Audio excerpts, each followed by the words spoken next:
여러분이 오늘 절기표를 받아 드시고 이것과 추수감사절이 무슨 관계가 있는가 이런 생각하실 것 같아요. 근데 저는 항상 안타까웠던 것은 오늘 신약 교회들이 절기를 지키지 않는 것에 대해서, 그리고 오히려 우리의 절기는 부활절, 추수감사절, 성탄절 그렇습니다. 그런데 성경에 어디에도 추수감사절과 성탄절은 없습니다. 이것을 어떻게 우리가 성경적 절기를 지낼 수 있을까?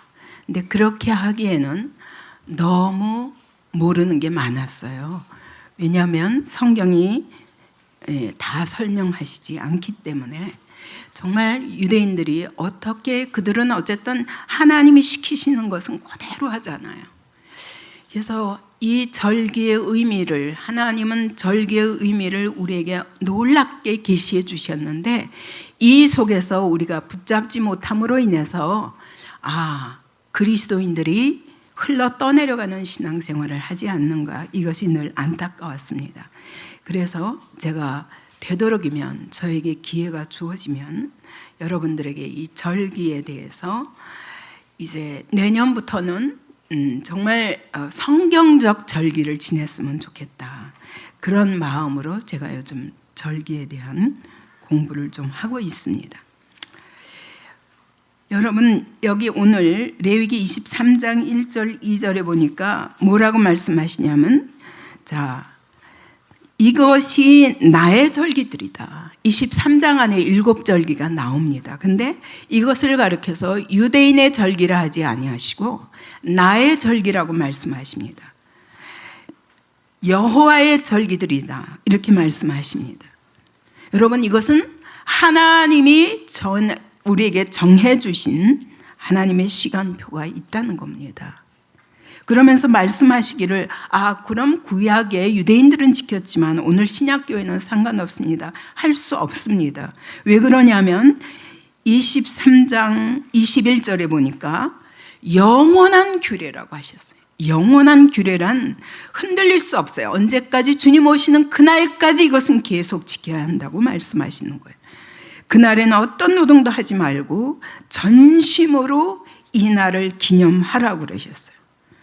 더군다나 그것은 유대인만 아니라 너희 땅에 같이 사는 모든 이방인들도 같이 지내야 된다. 그러니까 이것은 이방이냐 유대인이냐 상관없이 다 지켜야 된다. 그렇다면 오늘 기독교가 너무 크게 놓치고 있지 않습니까? 그래서 이것이 어디서부터 잃어버려졌나 했더니 콘스탄티노플 황제가 그게 기독교를 국교화하면서 막 변형을 했습니다. 많이 타협했습니다. 그러면서 가톨릭이 이것을 없애버렸습니다. 그리고 성탄절을 만들고, 근데 사실은 이스터도 그래요. 이스터도 아스타롯 있죠. 거기서 나온 말이에요. 그렇다면 완전히 이게 이방의 신들과 합해서 이 성탄절도 태양절을 이렇게 지키게 됐다 해서 이 성탄절도 바꿔야 된다라지만, 그러나 오랫동안 해오던 것을 날짜가 언제냐가 중요한 게 아니니까 지키는 것입니다. 그래서 이런 문제들을 어떻게 해결해야 되나, 이것이 늘 고민이었습니다. 그래서 오늘 잠깐 여러분에게 이 절기 이야기를 먼저 하고 나서 오늘 추수감사절이 의미하는 것이 무엇인가를 생각하겠습니다. 여러분, 이 절기를 언제 만드셨냐면요, 창세기 1장 14절 보세요. 창세기 1장 14절 보면 다 같이 읽으십시다. 시작. 하나님이 이르시되 하늘의 궁창에 광명체들이 있어 낮과 밤을 나누게 하고 그것들로 징조와 계절과 날과 해를 이루게 하라. 여러분, 여기서 징조는 하나님의 일하심의 사인입니다. 근데 이것을 뭘 통해서? 해, 달, 별, 광명체들을 통해서 하나님은 온통 사인을 주셨습니다. 그러니까 예수님 오셨을 적에도 큰 별 하나가 동방 박사들을 이끌고 예루살렘까지 왔잖아요. 하나님은 역사 속에서 많은 해달 별을 통해서 시그널을 주십니다. 마지막 때가 되면 달이 피같이 변하리라 하셨는데 이것도 반드시 징조가 나타날 텐데 사실은 14년도인가 15년도에 두 해에 걸쳐서 이런 일들이 일어났다고 합니다. 저는 못 봤기 때문에. 근데 징조와 계절이라고 그랬잖아요. 시즌이라고 그랬는데 이 시즌이 바로 히브리 원어로 모에딤 해가지고 하나님의 절기입니다. 그래서 여러분, 하나님이 해, 달, 별을 만드시면서 낮과 밤을 만드시고 그 다음에 한 해를 정하셨어요. 그뿐만 아니라 뭘 정하셨냐? 여호와의 절기를 만드셨다는 거예요. 여러분, 태초부터 하나님은 여호와의 절기를 만들었다. 그럼 절기가 무엇이냐? 하나님의 시간표예요. 1년마다 하나님의 시간표, 역사 속에 시작부터 저 끝까지 마지막 때까지 벌어질 모든 사건들을 해마다 예행 연습하도록 그렇게 절기를 7가지로 정하신 것입니다. 여러분, 이 하나님의 시간표를 알지 못하면 우리는 역사가 어떻게 흘러가는지 알 수가 없어요. 오늘 내가 신앙에서 어떤 자리에 있는지, 오늘 하나님의 교회가, 이 시대의 교회가 어떤 자리에 있는지 절대로 알 수 없습니다. 어떻게 마지막 때를 알 수 있고 어떻게 하나님의 일하심을 알 수 있느냐? 절기를 1년 내내 7번 지내고 해가 바뀌면 또 똑같이 반복합니다. 그러면서 하나님은 우리에게 하나님의 시간표를 익히도록 이렇게 주셨어요. 언제? 태초부터. 근데 이스라엘 백성은 아직도 열심히 지키지만 우리는 전혀 예수를 믿는다고 하면서 이 모든 것에 대해서 해방되었다고 그랬는데 하나님은 영원한 규례라고 말씀하시는 거예요. 그러므로 이 절기는 반드시 회복해야 됩니다. 이것은 하나님이 인류 구원을 이루는 일에 어떠한 일들이 있을 것인가, 그것을 알 수 있는 하나님의 시간표입니다.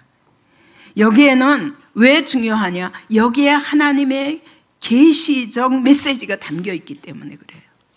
하나님이 계시하시는 메시지가 여기 담겨 있어요. 절기에. 그래서 제가 유대인들이 지키는 그런 절기를 조사를 하려고 심지어 우리 이스라엘 선교사님께도 부탁하고 많이 했지만 사실 그렇게 정리가 된 분들을 못 만났는데 최근에 제가 책을 하나 읽게 되었습니다. 거기를 보면서 유대인들이 지금 지키고 있는, 예를 들면 6월절 하나도 6월절 식사가 4시간 걸린답니다. 4시간 동안 하는 모든 절차에 기가 막힌 메시지가 담겨 있는 거예요. 유대인들은 그것을 의미도 모르고 지금 그 절차만 열심히 지키고 있지만 우리는 예수 그리스도가 누구신지 아는 우리는 깜짝 놀랄 메시지가 거기에 다 담겨져 있는 것입니다. 그래서 여러분, 이 절기를 지키는 것이 매우 중요합니다. 그래서 오늘 나의 신앙의 자리는 어디며, 이 시대 하나님의 교회는 어떤 자리에 있으며 앞으로 어떤 일이 올 것이며 우리는 무엇을 준비해야 되는가? 깨어서 주님 오실 날을 준비해야 되는 거예요. 그래서 여러분에게 그 하나님의 시간표를 인식하며 살 수 있도록 여러분 절기표를 나눠드렸죠. 이것은 제가 대충 정리해 본 것입니다. 이스라엘에는 절기가 2절기가 있어요. 아니, 이스라엘이 아니라 하나님이 2가지 절기, 아니 3가지 절기를 주셨다고 볼 수 있습니다. 봄절기가 있고 가을절기가 있어요. 근데 봄절기는 뭐냐? 예수님의 초림에 대한 하나님의 절기들이에요. 초림에 예수님이 오셔서 무슨 일을 하셨는가, 하나님이 우리의 구원을 위해서 어떤 일을 하셨는가를 주시고, 마지막 때 가을 절기에는 하나님이 어떻게 다시 오셔서 우리를 영원한 천국으로 인도하시는가, 이 2가지 절기로 크게 나눌 수 있습니다. 그럼 그 가운데 절기가 뭐냐? 여름절기인데 이것이 오순절이에요. 오순절 기간 동안, 자, 이게 6월절, 무교절, 초실절이 사흘이 딱 붙어 있죠. 그리고는 또 7일 동안 지내니까 한 열흘 동안 지냅니다. 그리고는 77절 오순절에 다시 와야 돼요. 하나님이 그랬죠. 성경에 보면은 1년에 남자들마다 1년에 3번씩 오라고, 예루살렘으로 와라. 그래서 첫 번째 봄절기를 지내는데 한꺼번에 한 열흘 지내고, 그 다음에 또 그 77절 오순절 50일 있다가 다시 와라. 그래서 그때 77절을 지내고, 그 다음에 나팔절 속죄일, 그 다음에 수장절 초막절이죠. 이것이 또 붙어 있는 거예요. 그래서 열흘에서 15세 사이에 쫙 예루살렘에 머무르면서 그들은 아무것도 안 합니다. 일하지 않고 절기를 지켜야 됩니다. 왜요? 그만큼 중요한 거예요. 하나님이 역사 속에서 1년 내내 살면서 아무 목표가 없기 때문에 우리의 신앙의 목표가 없습니다. 근데 예수님은 절기를 통해서 1년에 이렇게 3차례의 절기를 통해서 전적으로 하나님의 구원 계획에 대해서 바로 깨닫고, 그러면 나는 무엇을 준비해야 되는가 깨닫고, 그리고 해마다 이것을 리허설하게 되어 있는 거예요. 자, 그럼 먼저 유월절을 보겠습니다. 6월절은 바로 출애굽 때 어린 양의 피를 발라서 그 애굽에서 하나님이 그냥 건져내셨습니다. 그들은 안 나오겠다고 그러는데 하나님이 모세를 통해서 끌어내셨습니다. 그것처럼 오늘 그것이 언제 이루어졌냐? 예수 그리스도의 십자가의 죽음으로 인하여 어린 양 대신, 하나님의 어린 양 대신 무죄하신 예수 그리스도가 우리 대신 죽으시고 십자가에서 피 흘려주심으로 말미암아 거저 구원받게 되었어요. 근데 애굽에서가 아니라 이제는 모든 죄와 사단과 세상 권세에서 해방받았습니다. 그래서 홍해를 건너게 하심으로 다시 돌아갈 수 없도록, 이제 다시 돌아올 수 없는 길을 건넌 거예요. 예수 그리스도를 믿으면, 그래서 홍해를 가르십니다. 이것은 내 힘으로 가른 게 아니라 주님이 갈라주셨어요. 그것이 뭐냐? 홍해를 가리켜서 고린도전서 10장에서는 세례라고 말합니다.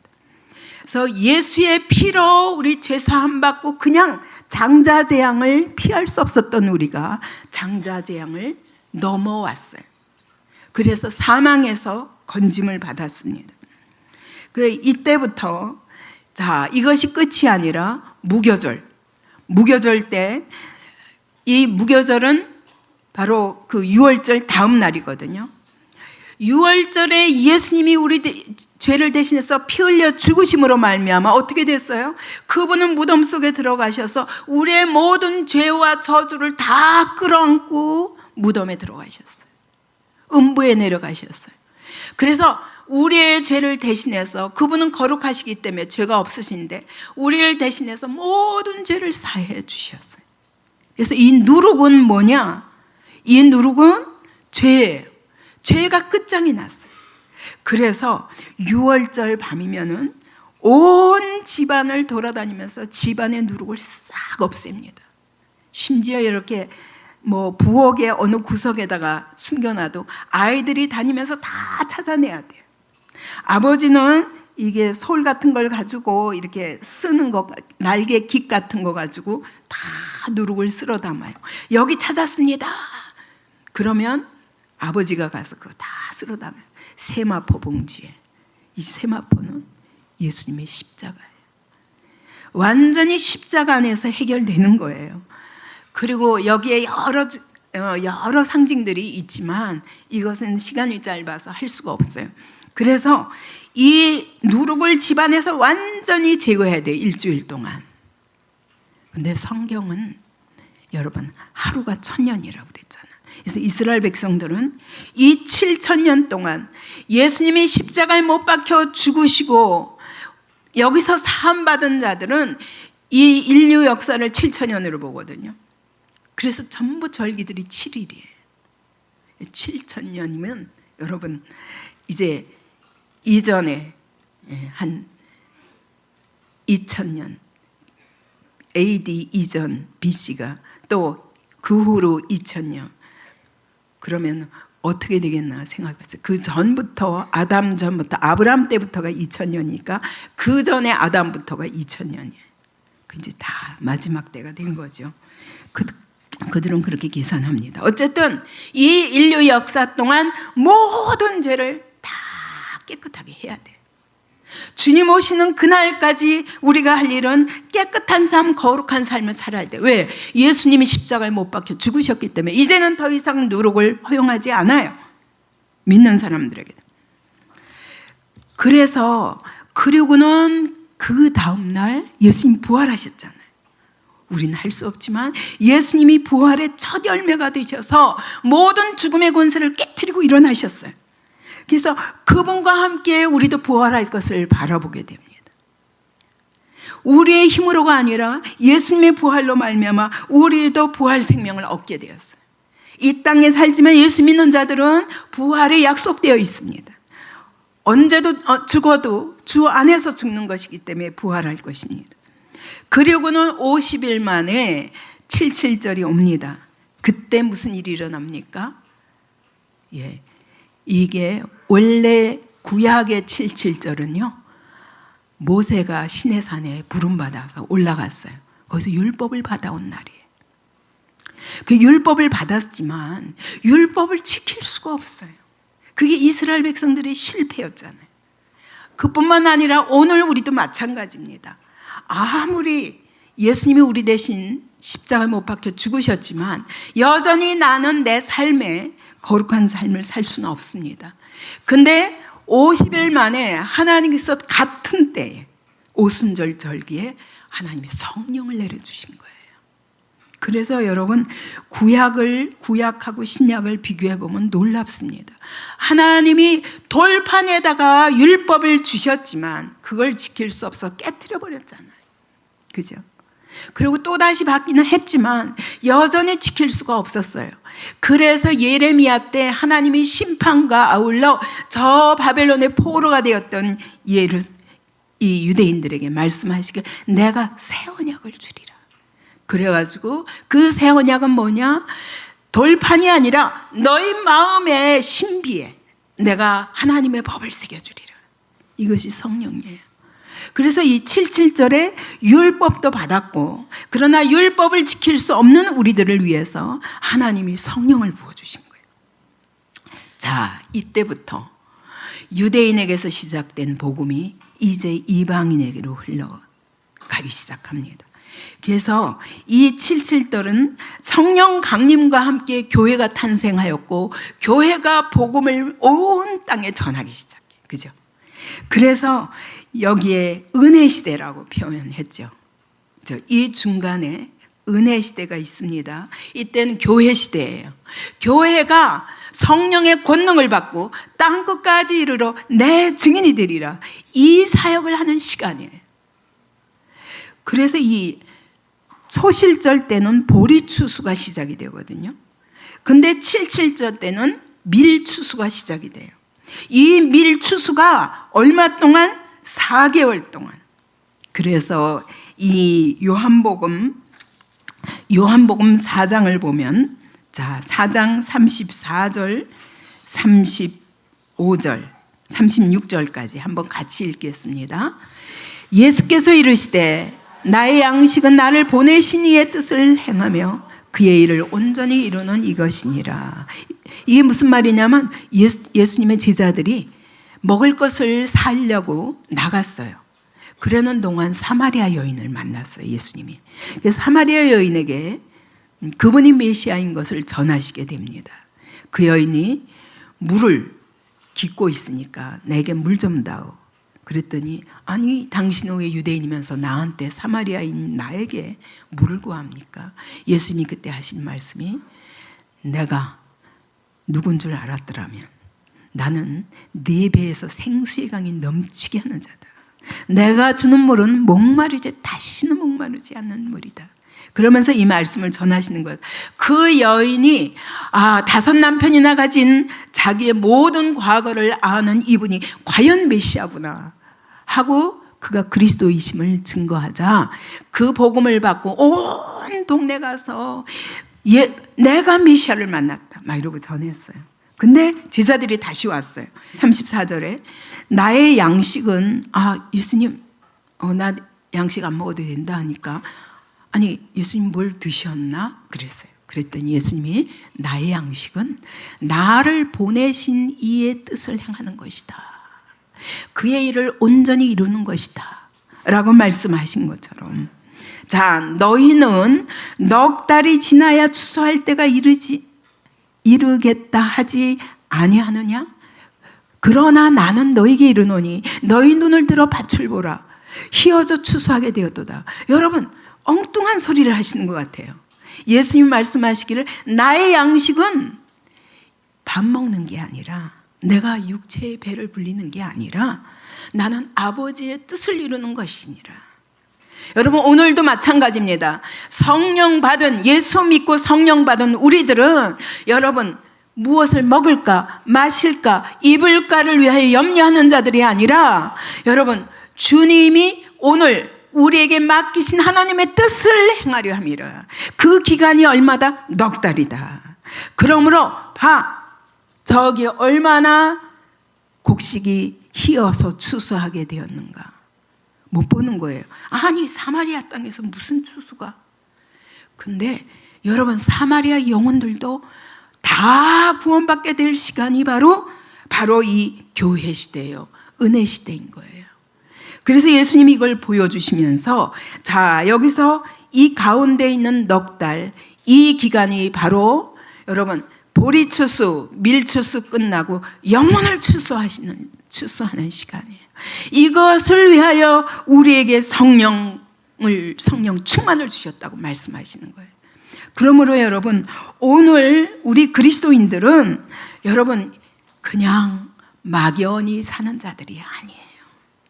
내가 구원받았으면 이것이 다른 영혼을 구원하는 일로 이어져야 됩니다. 내가 성령 충만을 받았으면 여러분 이것은 사명이 있는 거예요. 여러분 이제 은혜 시대로 넘어간 거예요. 그러나 아직 여러분이 성령 받지 못했으면 아직은 저기 유월절, 무교절, 그 절기는 지내지만 이 의미를 알지 못하기 때문에 여러분의 삶에 영혼 추수가 일어날 수가 없습니다. 이 시간 동안 열심히 복음을 전해서 영혼을 살리면 그 다음에 무슨 날이 오느냐? 나팔절을 통해서 여러분 이 나팔절이 뭐냐? 예수님이 공중재림하는 시간을 말해요. 이렇게 넉 달이 지나면 추수할 때가 오는 거예요. 어떤 추수? 마지막 추수. 하나님의 영혼의 추수가 다 끝나고 주님이 재림하시면 끝이에요. 더 이상 할 수 없습니다. 오늘 우리는 이 시대에 살고 있는 것입니다. 그래서 성령 세례를 성령이 강림하셔서 우리 안에 오셔서 성령님이 일하십니다. 그런데 뭐 하는 거예요? 나를 위해서 기도하는 게 아니라 여러분 이제 이 은혜를 받았으면 영혼을 추수하는 일을 위하여 주님 오실 때를 준비하는 삶을 살라. 이것이 하나님의 교회가 할 일이라고요. 이 하나님의 시간표를 모르기 때문에 나 개인의 시간표에 묶여서 내 뜻대로 살다 보니 아무것도 되는 일이 없어요. 내가 왜 사는지도 모르겠어. 뭘 시도해도 또 실패하고 뭐 해도 또 실패하고 내가 왜 이렇게 사는지 몰라. 내 인생이 무엇을 위해 사는지 몰라. 그리스도인들이 은혜를 받고도 내가 무엇을 위해서 하나님 앞에 부름받았는지 몰라. 돈 많이 벌어서 헌금 많이 하는 거? 그것도 해야 되지만 하나님의 추수는 이 모든 절기가 추수와 관계가 되어 있어요. 그죠? 자, 예수님이 십자가에 못 박혀 죽으심으로 인하여 보리추수 초실절 부활을 추수하게 되었어요. 오순절을 통해서 성령님이 오셨어요. 성령님이 오시자 나팔절까지 주님이 다시 오시는 그날까지 우리는 영혼의 추수를 해야 돼요.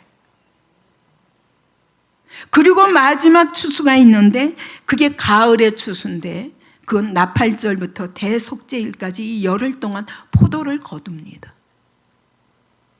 이 포도를 거두어서 여러분 이 포도를 두 가지로 의미하는 거예요. 자, 먼저 나팔절 때, 자, 주님이 오신데 로시 하샤나 그래요. 히브리어로. 이건 뭐냐? 로시는 머리예요. 하샤나 한 해의 머리예요. 그러니까 새해라는 거예요. 그래서 그들은 이것이 모든 세상이 시작된 머리도 이때부터구나. 그래서 티시리월 그런데 이걸 거꾸로 히브리어를 거꾸로 쓰면요 베르시트가 되는 거예요. 창세가 이때 시작됐다고 보는 거예요. 근데 여러분 이거는 어떻게 그렇게 뛰어넘어서 생각할 수 있냐 그러지만 너무 무섭도록 여러분 예수님이 십자가에 못 박혀 죽으신 그 6월절 어린 양의 피를 바르고 애굽에서 건진받은 그 6월절 그 날에 동일하게 9가지 사건이 일어나요. 같은 날. 자, 출애굽 사건도 동일한 날 아부월 9일에 일어났어요. 예수님이 십자가에 못 박혀 죽으신 것도 아부월 9일에 일어났어요. 그런데 솔로몬의 성전이 파괴된 것도 아부월 9일이에요. 스룹바벨 성전이 무너진 것도 아부월 9일이에요. 히틀러가 유대인을 학살하기를 선포한 날도 아부월 9일이에요. 영국에서 유대인들을 추방한 날도 아부월 9일. 스페인에서 유대인들을 추방한 날도 아부월 9일. 여러분 다 이것들이 이어져요. 하나님은 그분의 시간표를 따라 일하신다는 거예요. 그렇기 때문에 나팔절이 로시 하샤나라는 것은 그때 바로 세상이 창조된 거예요. 이 첫 하늘과 첫 땅이.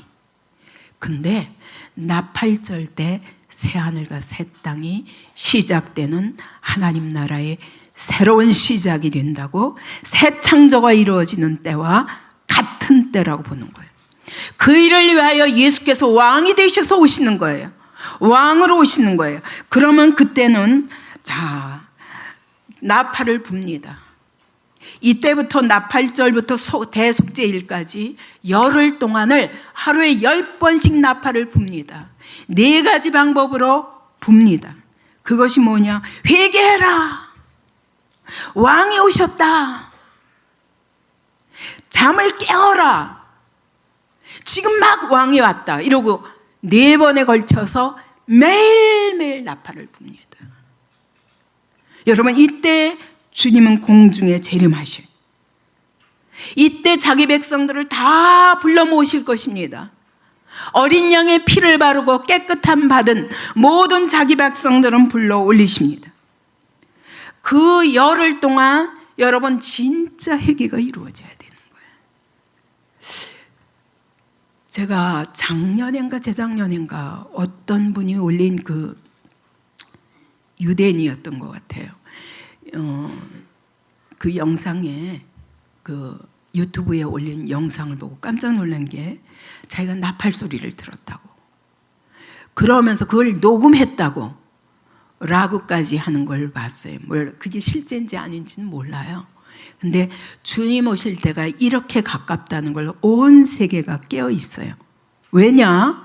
여러분 징조를 보면 안 돼. 이 하나님의 시간표를 따라 지금 어떤 시간인가를 알아요. 왜? 성경에 다 예언되어 있기 때문에요. 그래서 이 하나님의 시간표를 모르면 여러분 절대로 성경을 또 해석할 수가 없어요.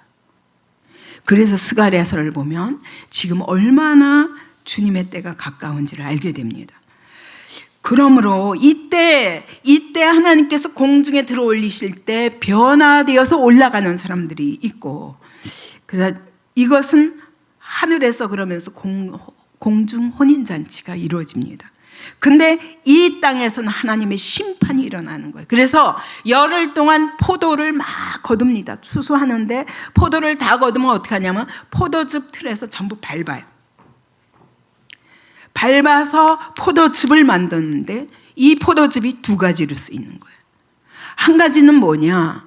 여러분 우리가 포도즙을 마시는 것처럼 예수의 피를 마심으로, 예수의 피를, 그분이 나를 위해 나에게 새 언약을 세워주시려고 흘리신 피다. 이걸 믿는 사람들에겐 다 구원의 반열에 올라서 공중 혼인잔치를 거기에 참여하게 될 것입니다.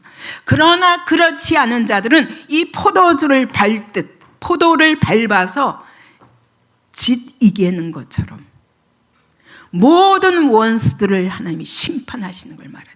그래서 대속죄의 일은 두 가지 의미가 있는 거예요. 그리스도의 심판대 앞에서 어떤 자들은 구원받아서 공중 혼인잔치에 참여할 것이고, 어떤 자들은 하나님이 그 포도를 밟듯이 발로 밟아서 으깨어서 완전히 원수들을 발 아래 복종시키겠다.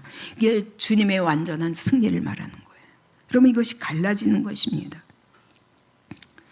그래서 해질 무렵이 되면 마지막으로, 마지막 날이잖아요. 열흘 동안 매일 10번씩 했으니까 100번째 되는 나팔을 불 적에는요, 뿌 하고 길게 분답니다. 그리고 나서 딱 그 나팔이 끝나면 성전문을 닫아버려요. 왜? 천국문이 닫히는 날이 온다. 여러분, 이 절기를 지내면서 모든 걸음걸음 하나님이 이렇게 하라고 하신 그 모든 방법대로 하다 보면, 여러분, 그들에겐 유대인은 아직도 그 일이 났다는 걸 모를 만큼 모르면서 하지만, 우리가 신약에 예수께서 이루신 일을 보면 너무 선명하게 구원의 스케줄에 대해서 계시해 주시고 계시는 것입니다. 그래서 성전문을 닫으면 천국문이 이와 같이 닫혔다 선포하는 거예요. 그리고 염소를 2마리를, 하나는 하나님을 위하여 피 흘려 죽이고 번제로 드리고, 하나는 1마리는 아사셀 염소라고 그래서 이 광야에다 갖다 20km 떨어진 곳에 갖다 낭떠러지에 던져서 죽게 하는 거예요. 왜? 자, 이 구원받은 백성들은 이와 같이, 아사셀은요, 이건 마귀를 상징해요. 이 마귀를 영원한 불못에 던질 것이야. 이제 이 죄는 너희로부터 완전히 떠나갔다 하고 선포하시는 게 바로 아사셀 염소예요. 근데 마태복음 25장에 보면 오른쪽에, 오른손에 양 있고 양을 분리하시고 왼손에 염소를 분리하잖아요. 여러분, 이거 참 기가 막힌 일이에요. 오른편은 right, 옳다는 뜻이에요. 왼쪽, 이것은 left, 하나님을 떠났다는 것을 의미해요.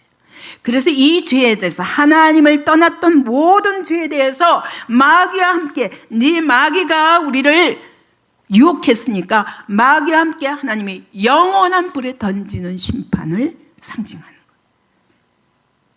그리고 그렇지 않은 예수의 피로 이 포도주를 마신 자들은, 그 예수의 피가 나의 죄를 대신해서 예수께서 십자가에 죽으신 그 사건이라는 걸, 그 메시아가 나를 위해 죽으셨다는 걸 믿는 자마다, 여러분, 다 이제는 완전히 죄사함이 완성되는 거예요. 그리고 나서, 자, 그 다음에 이제 천년왕국에 들어갑니다. 그래서 여러분, 이 초막절이라는 건, 초막절, 이 수장절은 마지막 절기예요. 오늘 이게 추수감사절에 저는 더 이상은 이제 성경적이지 않은 것들에 대해서는 고쳐야 된다고 생각합니다. 이 여호와의 절기가 이 하나님의 시간표를 이해하는 데는 너무 중요하기 때문에, 저는 가능하면 유대인 메시아닉 주로서 이걸 잘 아시는 분이 있으면 그들이 하는 모든 그 예식을 오셔서 해달라고 그러고 싶어요. 그래야 우리가 바로 신약을 이해할 테니까.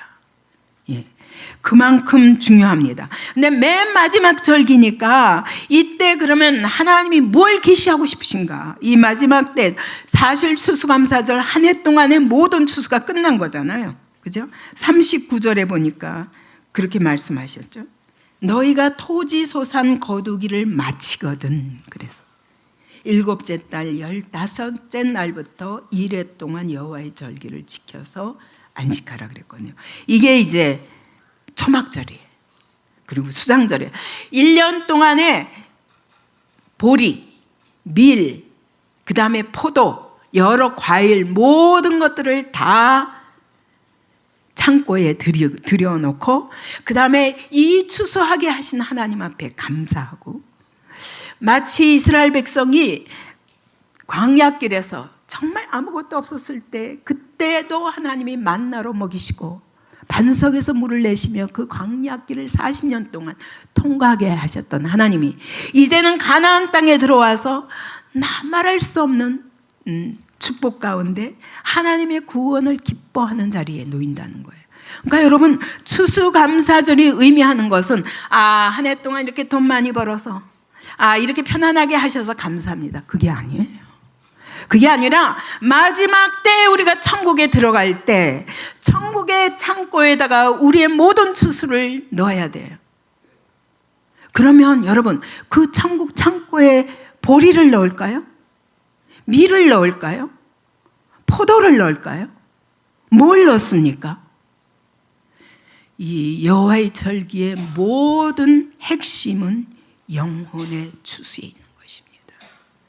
그러므로 여러분, 중요한 것은 오늘 은혜 시대, 교회 시대 살고 있는 신약의 교회들은 이 오순절과 나팔절 사이에 살면서 요 넉 달간 그것이 언제 올지 모르지만 너무너무 속히 갖고 왔습니다. 하나님의 시간표가 있기 때문에 이걸 이해해야 마지막 때가 얼마나 가까운가 알 수 있습니다. 이 마지막 때에 여러분, 주님 맞을 준비를 해야 되는 거예요. 근데 그때 주님이 오시면 우리가 들림받을 것인가 아니면 버림받을 것인가, 이걸 준비해야 돼요. 막연히 교회 다니는 것이 믿음이 아닙니다. 예수의 피를 바르고 정말 내 죄를 회개하고 예수의 피로 끊임없이 나를 깨끗하게 하여서 무교절처럼 내 삶이 그 이후로는 거룩한 삶으로 구별돼야 됩니다. 그러면서 그뿐만 아니라 그렇게 구원받은 사람은 이방인들을 구원하기 위하여 우리의 삶을 드려야 됩니다. 보리 가지고 가는 거 아니에요. 돈 가지고 천국 가지 않습니다. 좋은 집 가지고 천국 가지 않습니다. 거기에는 필요 없어요. 이 땅의 물질은 필요 없어요. 다 두고 가는 거예요. 그래서 누가복음 12장에서 너희 생명은 소유에 있지 않고 너희 영혼에 있다고 말씀하시는 거예요. 내 영혼이 내가 준비하지 않고, 내가 이제 내 영혼아 평안하게 이제는 먹고 쉬고 자고 놀자라고 했더니 예수님이 말씀하시기를, 이 어리석은 부자야, 오늘 밤에 내가 네 영혼을 부르면 그것이 네 것이 되겠느냐. 네가 쌓아놓는 것으로 부요한 게 아니라 네가 오늘 밤 부르실 때 네 영혼이 하나님 앞에 가서 어떤 상태에 놓이느냐가 중요하다, 얘기를 하시는 거예요. 여러분, 하나님의 추수는 영혼의 추수와 관계되어 있습니다. 내가 하나님 앞에 온전히 준비되었는가, 또 다른 사람을 위하여 우리가 거두는 추수는, 이 땅에 사는 날 동안 거둔 추수는 그 나라의 천국 창고에 드릴 때 그동안에 수고하여 구원받게 한 많은 영혼들을 데려가는 거예요. 여러분, 준비되셨습니까? 주님 오셔도 괜찮겠습니까? 여러분의 영혼은 준비되었습니까? 여러분의 가족은 준비되었습니까? 여러분의 삶에서 진짜 복음 전하는 삶이 있습니까? 하나님 물으시는 거예요. 그래서 여러분, 이 초막절 마지막 때 우리가 하나님 앞에 들고 나가야 할 곡식은 영혼이란 말이죠. 그래서 이 동안에 우리가 해야 할 사명을 다하는 우리 한 사람 한 사람의 개인과 교회가 되길 원합니다. 이 나라 이 민족이 되길 원합니다. 이것이 이때 우리의 기도여야 합니다. 하나님이 이렇게 마지막 때를 준비하고 있는데 맨날 나 개인의 축복과 나 개인의 안일에 매여 있고 나 개인의 기도 제목, 땅의 것을 구하는 이런 삶에 매여 있는 우리 한국교회를 향해서 하나님이 지금 막 흔드시는 거예요. 정신 차려라. 내가 올 때가 됐는데 뭐하냐? 내가 너희를 어떻게 불렀는데. 예. 그래서 여러분의 이 모든 위기 속에서도 하나님의 음성을 들을 수 있어야 돼요. 그건 하나님의 시간표를 모르면 절대 할 수가 없습니다. 그래서 또 이 초막절의 또 중요한 부분은 뭐냐면 여러분 꼭 집 밖에 나가서 일주일 동안 여러분 이 나뭇잎으로 얼기설기 이게 지붕을 덮어놓고 그리고 거기다 천막을 짓습니다. 그리고 자기 집이 아무리 좋은 곳이라도 다 밖에 나가서 일주일 동안 지내야 돼요. 왜냐? 이건 뭘 의미하는가? 너가 가야 할 영원한 나라, 지금 네가 사는 그 집이 아무리 좋은 곳이라도 그것은 임시 사는 셋집이야. 너는 아버지 집에 영원한 집에 들어가야 된다. 그 날을 준비하라는 거예요. 그래서 집 밖에 나와서 이 땅에 안주하는 걸 하나님 못하게 하십니다. 1년에 한 번은 초막에 거하면서 거기서 봐야 돼. 반드시 별이 3개 이상 보여야 된답니다. 그래서 하늘을 봐야 돼. 참 요즘은 안타깝죠. 계시록을 보면서 아 진짜 오늘 이 현상이 오늘 그대로 이루어지고 있구나. 옛날에는요 제가 젊었을 때만 해도 산에 가면요 별이 쏟아지는 것 같았어요. 근데 지금 이렇게 수십 년이 지난 지금은요 아무리 밤에 가도 아무리 눈 씻고 보려도 별이 잘 안 보여요.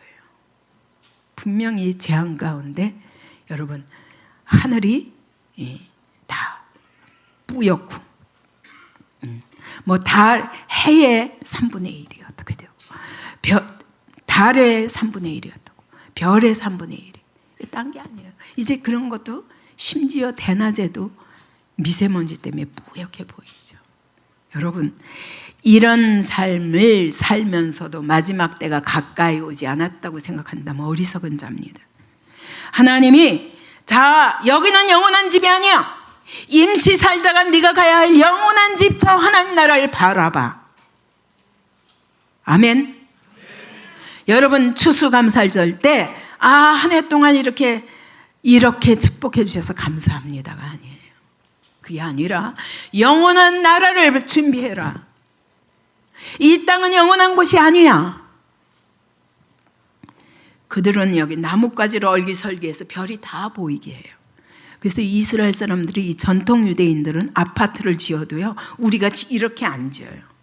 베란다를 하는데 베란다 지붕이 덮으면 안 돼요. 다 하늘이 보여야 돼요. 그래서 이렇게 계단식으로 짓는답니다. 그래서 누구든지 1년에 한 번 초막절은 거기 베란다에 나가면 하늘이 보여야 돼요. 이게 그들의 신앙생활의 방법이에요. 그래서 그들은 계속 하나님 나라를 바라보는데 예수 그리스도 없이는 갈 수 없는데 아직 그것을 못 깨닫는 거죠. 그래서 여러분 하나님이 이 한국 땅을 사용하시기를 원하십니다. 이스라엘 땅까지 가서 전하기를 원하십니다. 복음 들고 나가기를 원하십니다. 마지막 때 이 일을 위하여 부르셨어요. 근데 지금 뭐 하고 있냐 그거예요. 뭐 하고 있냐. 그러나 이 초막이 의미가 있는 것은 이 초막에 하나님이 우리와 함께 하시기 때문이다. 여러분 영원하신 하나님이 내가 너희 손으로 진 집에 있겠느냐. 그럼에도 불구하고 임시 천막으로 이 광야를 지나가게 하셨고 여러분 이스라엘 땅에서도 성전까지 지었지만 다 무너지게 하셨어요. 왜요? 내가 너희 손으로 진 이곳에 있고자 내가 지라고 한 것이 아니라 내가 너희와 함께함을 보라고 믿음으로 바라보라고 그러는데 안 봐요. 형식적인 거예요. 오늘 우리도 신앙생활이 마찬가지예요. 매우 형식적이죠. 하나님의 약속이 믿어집니까? 내 생각이 꽉 차가지고 이거는 못 받아들이겠는데 이거는 정말일까?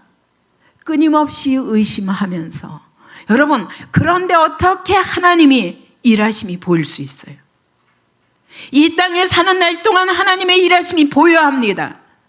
하나님의 시간표를 따라 사는 사람만이 오늘도 하나님의 그의 놀라운 구원 계획 속에 하루하루 지나가고 있음을 날마다 깨어 하나님 앞에 준비하고 있는 신부 같은 삶을 살아야 되는 거예요.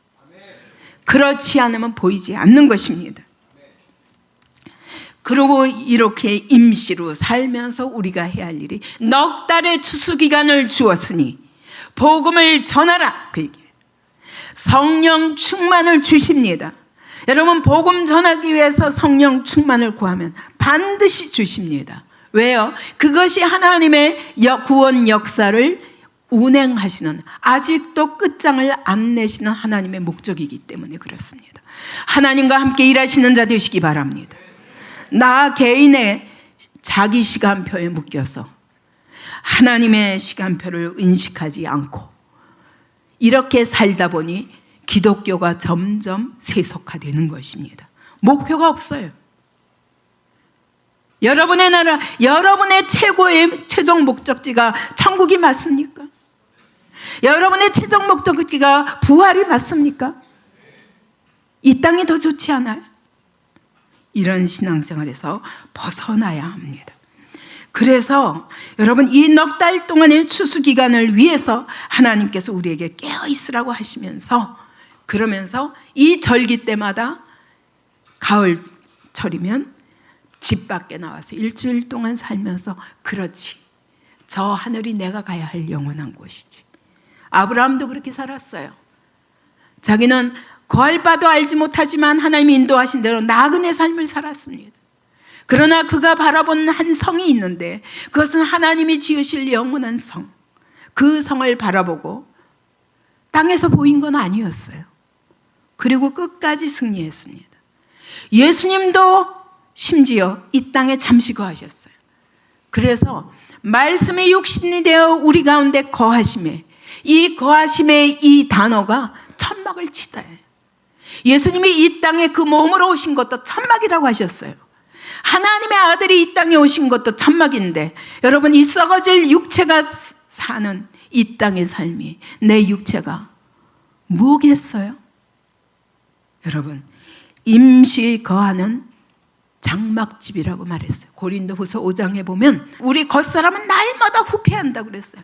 텐트니까 텐트가 자꾸 낡았어요. 자꾸 고장나고 점점 후패합니다. 썩어져 갑니다.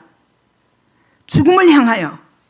그러나 우리 속사람은 날로 새롭도다. 그러므로 이 땅에 잠시 당하는 이 환난에 경한 것이, 이 땅의 환난은 잠깐이야. 저 나라에 가서 그 영광과 비교할 수 없어. 그 영광은 아주 무거운 영광이야 라고 말씀하시며, 그러다가 그렇게 살다가 날마다 속사람이 새로워지다가 어느 날 이 사망이 생명에게 삼킨 바 된다고 그랬어요. 그게 우리 인생이라고 말씀하셨어요. 그렇기 때문에 예수 믿는 자들은 사망이 무섭지 않은 거예요.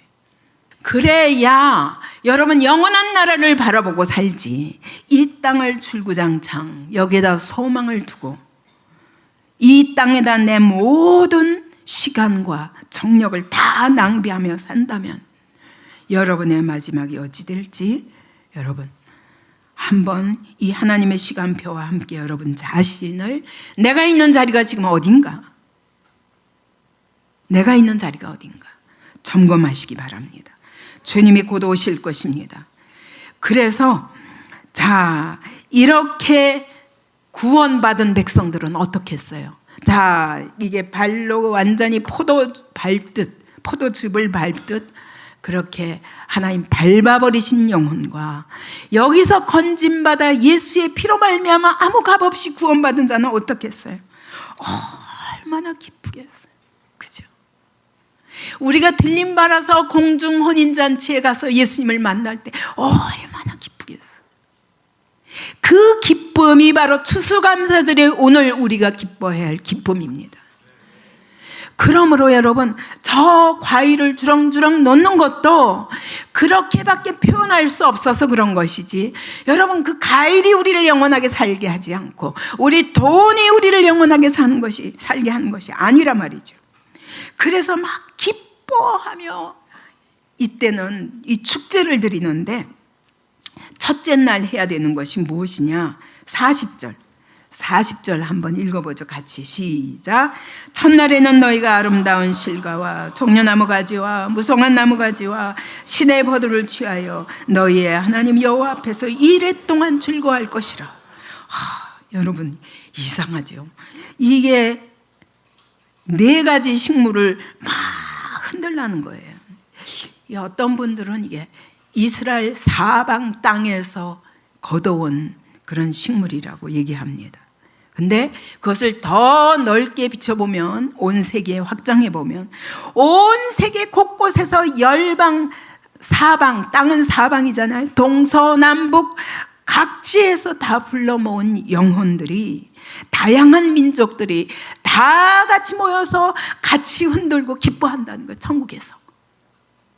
그래서 그걸 상징하는 거예요. 그래서 에트로그를 보니까 첫 번째 이게 아름다운 나무 실과가 에트로그입니다. 근데 이건 맛도 있고 향도 있고 그래요. 이걸 뭘로 표현하냐면 그들은 하나님의 말씀이 달콤하다, 꿀처럼 달콤하다 그러잖아요. 그러니까 하나님의 말씀이 있고 그 다음에 뭐도 있다? 향기가 있다. 그거는 이 말씀대로 살아서 삶의 향기가 넘치는 사람을 말합니다. 이런 사람도 있고, 두 번째 종려나무 가지는 뭐냐? 향기가 나지만 열매가 없어요. 그러니까 이 향기가 난다는 건 말씀을 배워서 아는 건 많은데, 그런데 열매가 없어. 뭔가 아무것도 영혼을 거두지도 않고 자기 혼자 겨우 구원받고 나왔는지도 모르겠어요. 이런 사람도 있고, 이게 다 구원받는 수에 속하는 거예요. 그 다음에 무성한 나무가지가 있어요. 이건 무성하고 막 그냥 되게 이파리가 아름다워 보이는데 향기가 전혀 없어. 그 얘기는 말씀을 지식으로는 엄청 아는데 열매가 없기 때문에 향기가 전혀 없어요. 꽃도 없고 열매도 없고. 이 사람은 오히려 거꾸로 막 겉으로 보기에는 엄청 아름다워 보여요. 신앙도 좋은 것 같고, 착한 삶도 살고 그러긴 한데 말씀을 전혀 몰라. 그런데도 어떤 사람은 양심 따라 하나님을 그냥 섬기는 사람도 있다는 거죠. 그래서 이런 사람도 말씀의 지식은 없지만 그러나 자기 양심을 따라 하나님을 사랑하며 쫓아온 사람들, 이런 사람도 있고, 네 번째 신의 버들은 뭐냐? 향기도 없고 열매도 없어요. 말씀도 모르고 그 다음에 삶에 어떤 열매도 없고, 그런데도 예수는 어떻게 믿었어? 이런 사람도 다 모여가지고 다 구원받은 것으로 인하여 함께 기뻐하는 그런 천국잔치를 지금 말씀하시는 거예요. 그러니까 여러분, 우리 구원받는 백성은 다양하다는 거예요. 다양한 사람들이 이렇게 모여서 이 첫날부터 이렇게 하면서 1회 동안 하는데, 7째 날 마지막에는 완전히 그냥 기뻐가지고, 그날 밤은 밤새도록 한 잠도 안 잔대요. 온 이방인의 뜰에다가 막 불을 있는 대로 다 밝혀놓고 거기서 춤을 추고 찬양을 하고, 그런데 노인네나 젊은이나 다 같이 함께 찬양하는 거예요. 그래서 노인들이 외치는 외침이 있고, 젊은이들아 노인네들을 멸시하지 마라. 그러면서 우리가 어떻게 하나님 앞에 이렇게 기쁨 받았다, 너희 제사함 받았냐, 뭐 그러면은 또 이 젊은이들이 네, 우리도 예수로 인하여 메시아로 인하여 구원 받았습니다 하면서 같이 기뻐하는데 밤새도 춤을 추는 거예요. 그리고 맨 나중에 우리의 죄를 사하신 하나님을 찬양합니다. 그리고 마지막 다 꼬박 지내고 나서 또 8일째, 여기서 보니까 8일째 23장 39절, 자, 토지 소상 거두기를 마치거든 7째 달 15세부터 1회 동안 여호와의 절기를 지키되 첫날에도 안식하고 18째 날에도 안식하고, 보통 7째 날로 끝나잖아요. 근데 8째 날도 또 안식하라는 거예요. 왜? 여러분, 이 첫 번째 날이 이게 공중 혼인잔치라면 그 다음에 두 번째 8일째의 안식은 최종 안식이거든요. 이것은 영원한 새하늘과 새 땅에 들어갈 것을 계시하시는 거예요. 천국 잔치는 1단계고 그 다음에 그것이 지나면 그렇게 기뻐하며 구원받은 걸 기뻐하면서 다 같이 새하늘과 새 땅에 들어갈 것을 보여주시는 것입니다. 그래서 이 8째 날에는 가장 큰 안식일, 안식일 중에 가장 큰 안식일이에요. 이 모든 절기가 7째 날만 아니라 여러분 이 모든 절기가 다 안식일입니다. 그래서 예를 들면 6월절, 무교절, 초실절 이 세 가지가 연이어 있잖아요. 3일이 다 안식일이에요. 그러니까 철저히 하나님 앞에서 노동하지 않고 하나님이 이 시간을 주신 구원의 의미를 하나님이 오늘 우리가 뭘 얻어라? 너 구원 받았냐? 예수의 피로 구원 받았냐? 너 거룩하게 되었냐? 너 부활의 열매 얻었냐? 네가 부활 생명을 얻었냐? 너 성령 받았냐? 너 예수님 오실 준비를 하고 있느냐? 그때 네가 그 포도즙 틀에 밟히는 대적자가 아니라 정말 구원받고 영원한 나라에 들어갈 하나님의 백성으로 준비하고 있느냐 물으시는 거예요. 그렇기 때문에 이날에는 민수기 29장에 보면요, 이날에 어떻게, 레위기에는 없어요. 근데 민수기 29장에 보면 어떻게 제사를 드리냐면 완전수 7째 달 7일 동안 그리고 모든 제물을 다 7의 배수로 드려요. 그래서 황소도 70마리를 드려요. 첫 번째 날 13마리 드리고 두 번째 날 12마리, 그래가지고 맨 끝에 7째 날 가면 7마리, 다 합하면 70마리. 70마리의 황소를 드리는 거예요, 이 기간 동안에. 그런데 그렇게 7일 동안 그렇게 힘껏 드리는 거예요. 이 구원의 감격 때문에. 여러분, 오늘 여러분이 가지고 거두게 된 다른 추수보다 내 영혼이 하나님 앞에 구원받은 것으로 인하여 기뻐할 수 있습니까? 오늘 여러분이 내가 구원한, 내가 거둬들인 추수한 영혼들로 인하여 기뻐할 수 있습니까? 그렇지 않으면 게으른 종인 것입니다. 이 70은 어디서 나왔냐? 창세기 10장에 보면 열방들의 이름이 쫙 나오잖아요. 그게 70개예요. 그래서 그 모든 열방을 다 구원해서 하나님 앞에 나와서 구원과 심판이 확정되었어요. 이제 모든 민족이 주 앞에 나와야 할 모든 민족이. 그러니까 마태복음 24장 14절에 뭐래요? 예수님이 오기 전에 반드시 땅끝까지 복음이 전파되어야 하리라. 예, 하나님은 열방이 다 구원받기를 원하세요. 그렇기 때문에 오늘 우리가 주님 오신 날을 앞당길 수도 있어요. 어떻게 할 때? 빨리 복음을 전할 때. 여러분, 지금 요즘 세계가 돌아가는 걸 보면요, 진짜 이 시대에 살고 싶지 않을 정도로 무서운 세상이 앞에 다가오고 있습니다. 이 하나님의 구원의 축복이 온 열방에 전해지도록 하라. 그럴 때 주님은 어서 오실 것입니다. 여러분, 이 환난 속에 오래 견디는 것보다 빨리빨리 전하고 주님 앞에 갔으면 너무 좋겠어요. 그뿐만 아니라 수양도 14마리 드려요. 7 곱하기 2. 어린 양도 98마리 드려요. 7 곱하기 14. 또 밀가루 소재도 336 에바를 드려요. 7 곱하기 48. 모두 7은 완선수예요.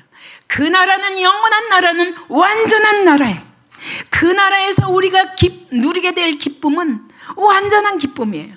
이제 더 이상 없어요. 그때 완전히 완성될 것입니다. 그러면 그때 우리 주님이 혼인잔치에 온 모든 자기 신부를 데리고 신방으로 들어간다는 거예요. 신방이 어디에? 새하늘과 새 땅에. 하나님이 마치 신부가 남편을 위하여 단장한 것 같더라, 새 예루살렘에 대해서. 그리고 예수님도 이제 오셔서 우리를 데리고 그 신방에 들어갈 날이 얼마 안 남았다. 이걸 기억하는 게 추수감사절이에요.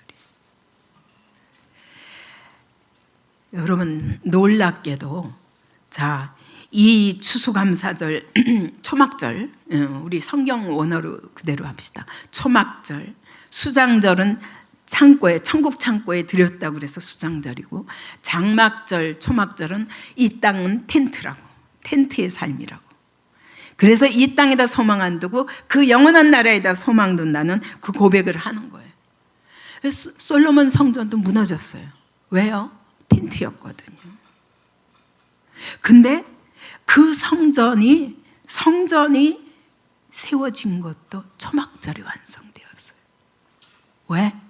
하나님의 성전, 이 땅의 성전을, 저 천국의 성전이 완성된 그날을 바라보며 그 절기에 이 솔로몬 성전을 완성했던 거예요. 그리고 그날 물의 예식이 있어서 물을 막 퍼다가, 저 실로암에서 물을 퍼다가 막 제단 위에 이렇게 뿌리면서, 그러면서 모든 제사장들이 다 돕니다. 거기를 뱅글뱅글 날마다. 그러면서 그 생명수를 구합니다. 내년에도 이른 비를 주시옵소서. 근데 이른 비는 성령 충만이죠. 여러분, 성령 충만 받지 않으면 내년에도 또 살 수 없습니다. 마찬가지. 다른 것 구하지 말고 성령 충만을 구하시기 바랍니다. 그러니까 이 초막절에 예수님이 명절 끝날, 곧 큰 날에, 그죠? 이 8번째 날, 초막절 지내고 8번째 되는 날, 예수님이 외치셨어요. 뭐라고? 누구든지 목마르거든 내게로 와서 마시라. 나를 믿는 자는 성경의 이름과 같이 그 배에서 생수의 강이 흘러나리라. 마지막 때 내가 이와 같이 영원한 생명수를 너에게 부어주리라. 그걸 약속하시는 거예요. 근데 그 말이 무슨 말인지 아무도 못 알아듣는 거예요. 예수님 초림하셨을 적에. 오늘 우리는 성령 받고 나서 아는 거죠. 뿐만 아니라 에스겔서 47장에 보면요, 마지막에 이 생명수가 하나님의 성전에서부터 흘러나온다고 그랬어요. 생명수가 흘러나와서 쭉 남쪽으로 내려가서 저 아라바데해는 사해가 있는 지역이거든요. 거기까지 가서, 그래서 많은 그 바다의 물이, 사해는 죽은 바다잖아요. 그 사해의 물이 살아나리라, 이렇게 말씀하세요. 여러분, 성경을 보면 모든 게 연결되어 있어요. 그래서 이 한 가지를 모르면 온전한 해석을 할 수가 없는 거야. 하나님의 시간표를 모르고는. 심지어 예수님이 탄생하신 날도 초막절이에요. 왜 그렇겠나? 여러분, 초막절에 예수님이 오셨어요. 텐트를 지으러 오셨어요. 근데 어디로 가셨어요? 베들레헴 마구간에 가셔서 나셨어요. 마구간에서 뭘 키웁니까? 어린 양과 염소와, 그죠? 소와 재물들을 키우는 곳이잖아요. 예수님이 말구에 태어나셨다는 것은 바로 재물이 되기 위하여 이 땅에 오셨다는 걸 의미하는 거예요. 그래서 하나님은 이와 같이 우리의 모든 시간표를 1년 내내 돌리시는 거예요. 역사는 이와 같이 7절기처럼 7,000년이 될 것으로 이스라엘 사람들은 생각합니다. 왜냐하면 하나님은 어떤 수도 절대로 그냥 주시지 않고, 히브리어 자체가 수의 개념이 있습니다. 상징적인 의미가 있습니다. 7은 완전수에, 근데 하루가 1000년 같다고 그랬죠. 그렇기 때문에 이 역사는 7,000년으로 끝난다고 보는 거예요. 그 마지막 6,000년이 지나고 나서 그 다음에 1000년은 1000년 왕국이 될 것이라고 보고, 그 다음에 새하늘과 새 땅에 들어가게 되리라고 보시는 거예요. 여러분, 오늘 우리가 추수감사절은 정말 하나님이 곡식을 많이 추수하게 하셨다, 그걸 기억하고 감사하는 것이 아니라, 하나님, 내 영혼이 예수를 알므로 거저 구원받았습니다. 내 영혼에 추수가 일어났어요. 내 영혼이 추수가 하나님이 내 영혼을 추수했다면 여러분, 이 추수함을 받은 자들은 다른 영혼을 구원하기 위하여 우리의 넉 달을 드려야 될 것입니다. 그러다가 주님 다시 오시는 날 그분을 맞이할 때 여러분, 부끄럽지 않게 그분의 품에 안기며 하나님의 천국 창고에 수많은 영혼들을 데려가서 같이 거함으로, 제가 이 유대인들이 지키고 있는 절기의 모든 방식을 듣고 나니까 더 이스라엘을 향하여 안타까운 마음으로 정말 가서 전하는 우리 더비교회가 됐으면 하는 소원을 하게 됩니다. 여러분, 오늘 여태까지 여러분의 시간표에 따라 여러분의 인생을 관리해 왔습니까? 다시 바꿔야 됩니다. 하나님의 시간표를 알고 역사를 하나님의 눈으로 바라보며 하나님의 시각으로 바라보며 오늘 내가 선 믿음의 자리가 어디인지, 오늘 이 시대 하나님의 교회가 선 자리가 어디인지, 그렇다면 오늘 무엇을 바라보고 살 것인지, 무엇을 준비해야 되는지 리허설을 준비하는 저와 여러분이 되시기 바랍니다.